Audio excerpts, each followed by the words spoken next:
and welcome to today's video. This is going to be another short video. What I wanted to do was just address some of the hate I'd been receiving on my other videos.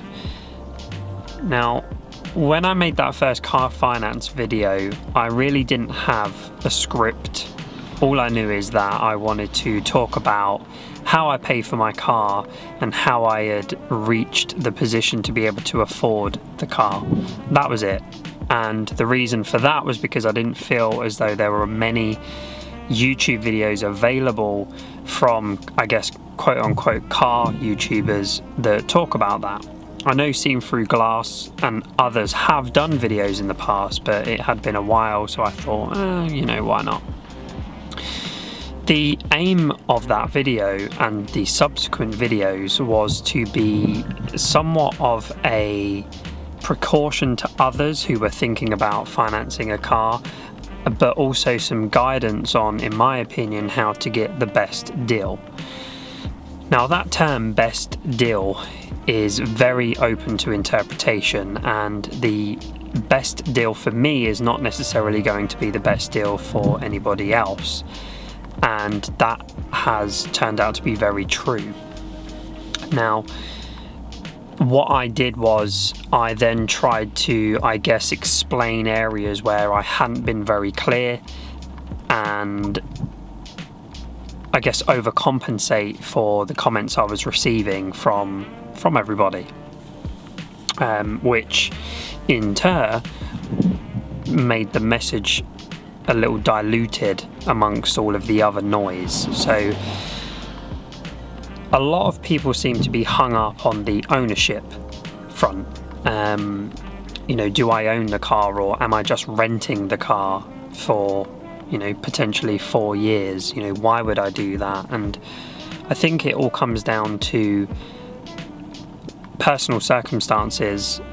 I did everything the right way. I saved up, I got a mortgage. Well, actually, we got a flat first and then we moved into our house. So we've had 2 mortgages.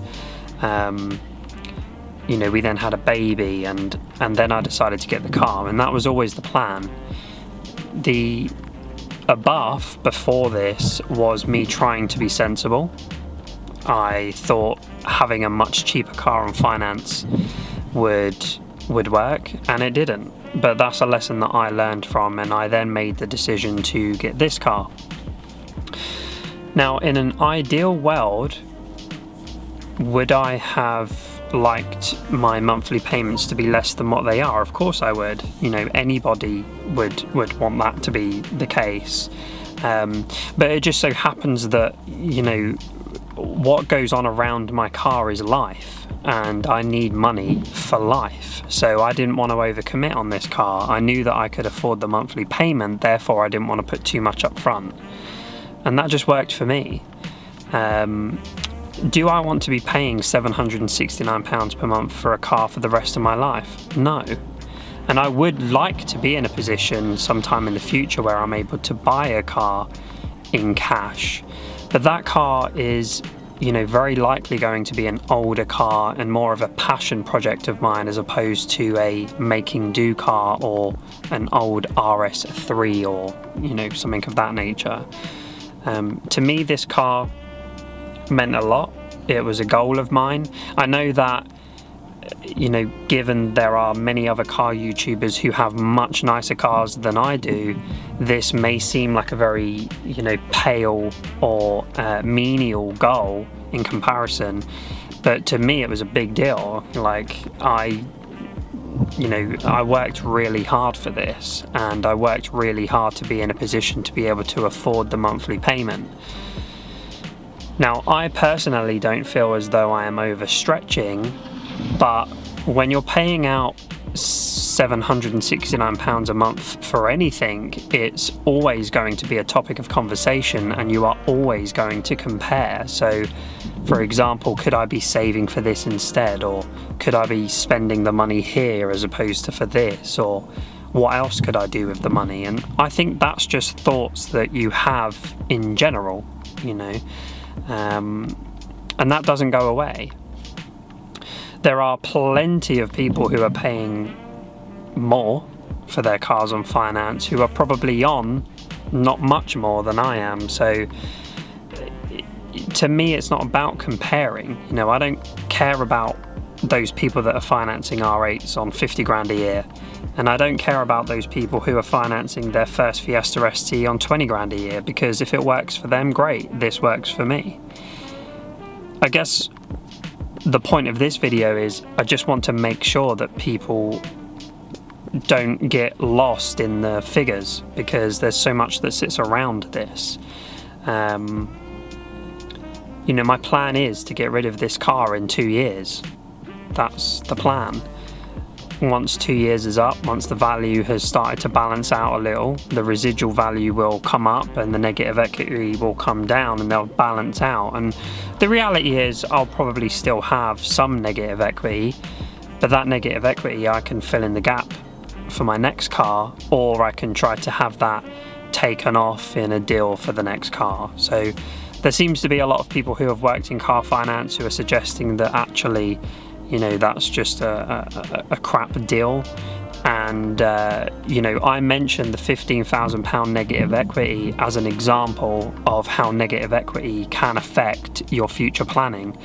So I'm not going to get rid of the car now because I don't want to have £15,000 negative equity. But in 2 years' time, that 15,000 may be 2 or 3.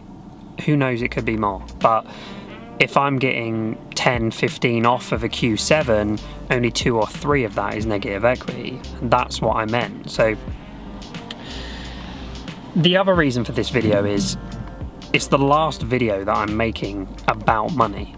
I've made the finance videos, I have made the running costs video. I'm not making any more money related videos, about my car at least. I'm happy to talk about my career and how I got to this place, but I'm not going to be talking about the money side of this car anymore. I know some of you are going to be very pleased to hear that, because I think you're getting a bit bored of not seeing the car in action. So I have many driving videos planned. Some road trips that I want to do. I'm hopefully going to be investing in some different camera gear for the car so I can get different angles, etc. Because I don't have a GoPro, so all of the footage you see is me with my big 80D. But yeah, I thought I'd just make a video and just address some of the hate, because it's been really mixed. You know, some people have been telling me I'm stupid, which I expected.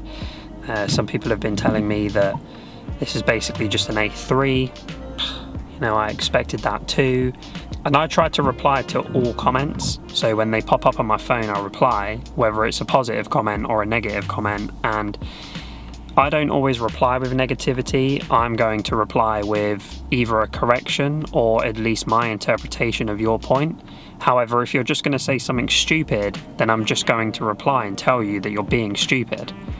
I wouldn't say it's getting to me, but it's annoying, you know, like these videos are of course meant to be positive, and I live in the real world, so I know that people are always going to have an opposing opinion, and that's fine, I welcome that, but just don't start, there is no value in picking apart aspects of my life when I've only given you a small snippet of that.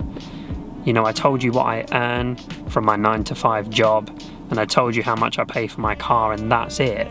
You know, I'm not going to go into detail around how much my gas bill is. I don't have a gas bill, electric bill, or my mortgage, or, you know, how else do I earn money? How much money do I have in the bank, etc. I'm just not going to do that, which I'm sure most of you completely respect and appreciate. But that's it. I'm a bit conscious this video is a bit downy. But what we're going to do is we're going to wrap this up now. So this is going to be the last video where I talk about money, and from here on it's going to be very much focused on driving the car, like I said, going on those road trips, just new experiences, and hopefully driving some different cars as well. So many of my friends and acquaintances that I have got to know over the past year or so have some really great cars, so I'm hoping that maybe I can make videos about them, and yeah, just generally make videos about driving the car, which is ultimately what I am very passionate about. It's the type of content I enjoy the most, and it's the type of content that I enjoy making, so that's what I'm going to be doing. So with that said, I am going to wrap this video up. It's very miserable here. I'm now heading back home. I'm going to take my child to a soft play area and yeah, just live life. So with that said, I hope you have a very good day, and until the next video, peace.